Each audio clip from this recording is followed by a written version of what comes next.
Insya Allah kita hari ini menuntaskan pelajaran kita di surat Al-Fatihah.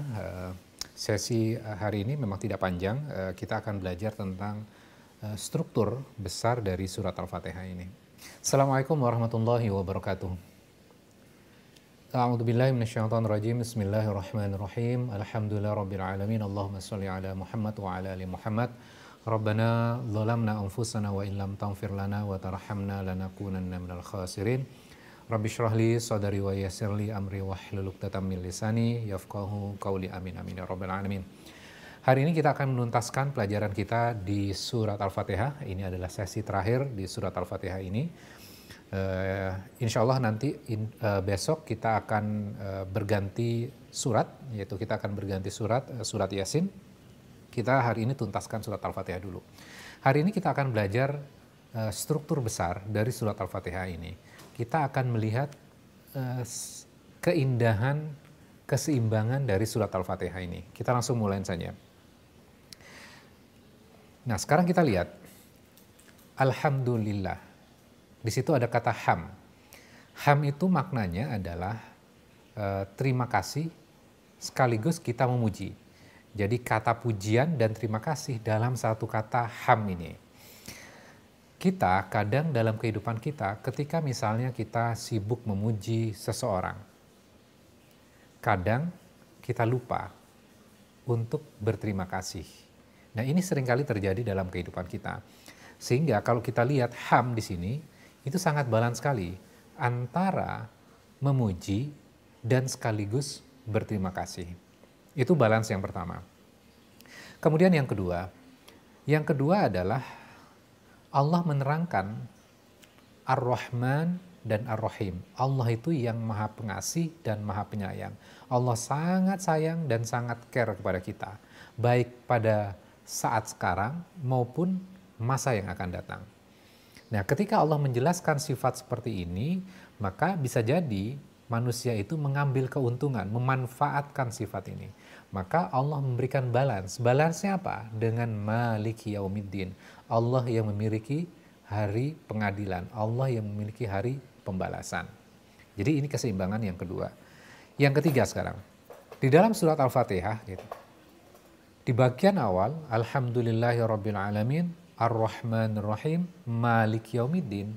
Ini pengetahuan kita tentang Allah. Setelah kita tahu pengetahuan tentang Allah ini, kita sampai pada sebuah kesimpulan. Kesimpulannya adalah Iyyaka na'budu. Itu adalah kesimpulan kita. Jadi Iyyaka na'budu ini juga rangkaian pengetahuan kita atau tentang Allah. Kemudian bagian berikutnya, Iyyaka nasta'in, hanya kepadamulah kami meminta. Maka ini menjelaskan tentang diri kita. Dan ayat-ayat setelahnya, maka itu adalah menjelaskan tentang diri kita. Jadi balance-nya adalah Allah menjelaskan tentang dirinya, kemudian satu ayat Iyyaka na'budu wa iyyaka nasta'in itu satu tentang Allah dan satu lagi tentang kita. Kemudian sisanya itu adalah tentang diri kita, tentang permintaan kita.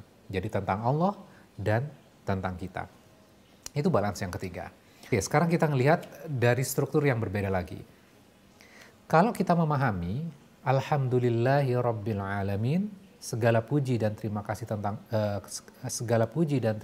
untuk Allah, Tuhan semesta alam atau Tuhan yang manusia, Ar-Rahmanir Rahim, yang maha pengasih dan maha penyayang, Maliki Yaumiddin. Ini adalah tentang ilmu. Ilmu tentang siapa? Ilmu tentang Allah. Ini adalah pengetahuan kita tentang ilmu itu. Kemudian setelah kita tahu ilmu ini, maka kita mengambil action. Actionnya apa? Actionnya jelas, ada dua kata iya di situ. Action kita adalah Iyyaka na'budu wa iyyaka nasta'in. Jadi setelah kita memiliki sebuah pengetahuan tentang Allah, maka kita melakukan sebuah action. Actionnya adalah Iyyaka na'budu wa iyyaka nasta'in. Jadi ilmu, kemudian action. Kemudian bagian berikutnya di dalam surat Al-Fatihah, Allah menjelaskan Siratal ladzina an'amta, yaitu menjelaskan tentang apa?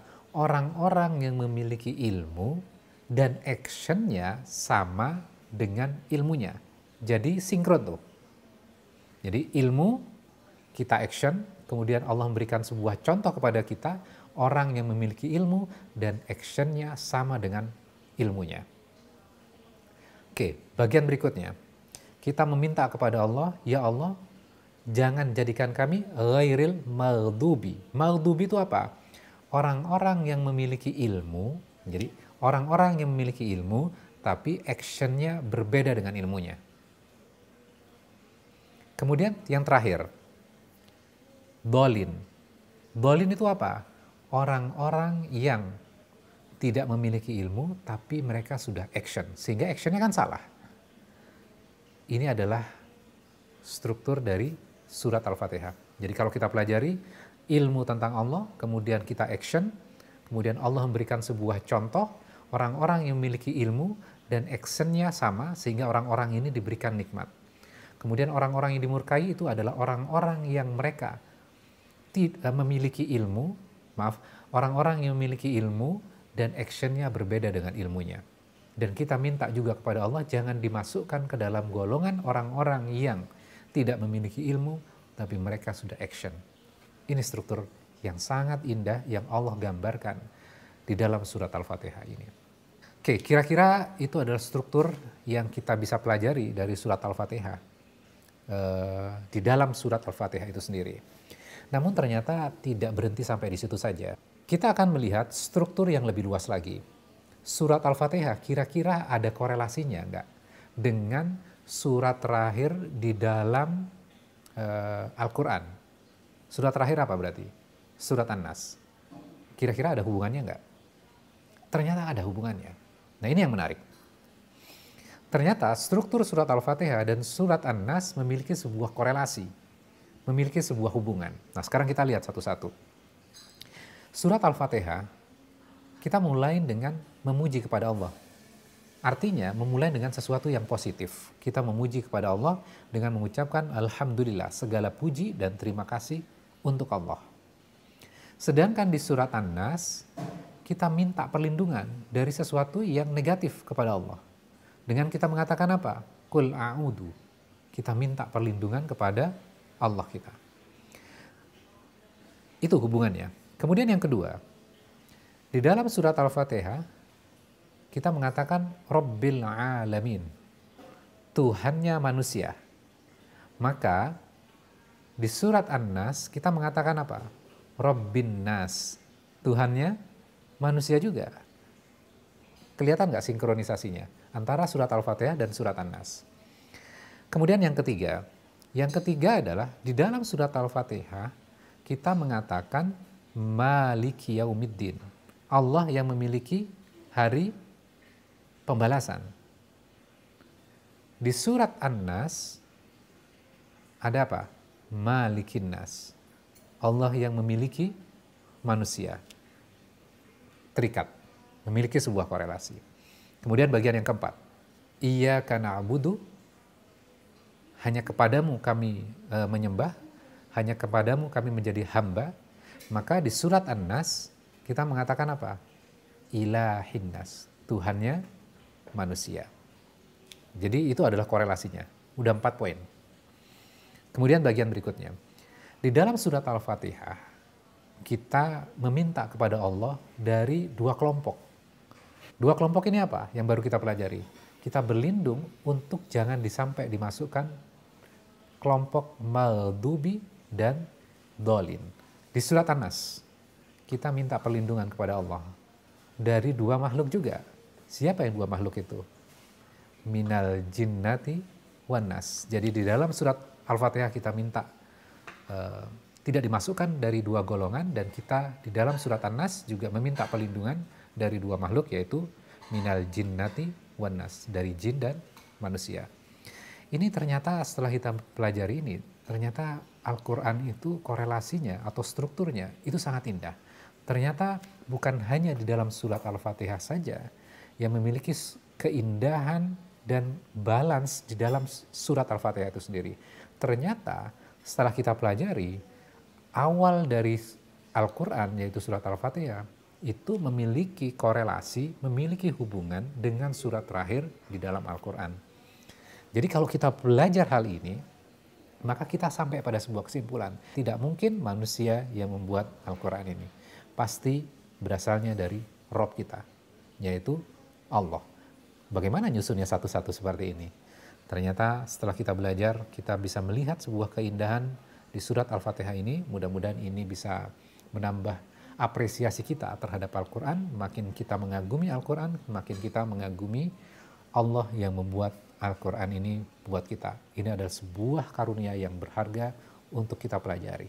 Mudah-mudahan di bulan Ramadan ini kita terus bisa mendalami Al-Quran ini. Kita tadarus sekaligus kita melakukan sebuah tadabbur. Kita mengambil inspirasi dari Al-Quran ini. Tentunya Al-Quran itu sangat relevan sekali dengan kehidupan kita. Oke, pertemuan kita di surat Al-Fatihah udah selesai. Insya Allah besok kita sudah ganti surat, kita akan mempelajari surat Yasin. Kenapa kita memilih surat Yasin? Karena surat Yasin ini adalah surat yang populer ya. Populer di Indonesia, sering dibaca setiap saat, hampir setiap event selalu membacanya surat Yasin. Selamatan surat Yasin, kemudian ya setiap kegiatan surat Yasin, terus orang meninggal surat Yasin. Nah, kita tidak akan mendiskusikan tentang bid'ah atau tidak bid'ahnya.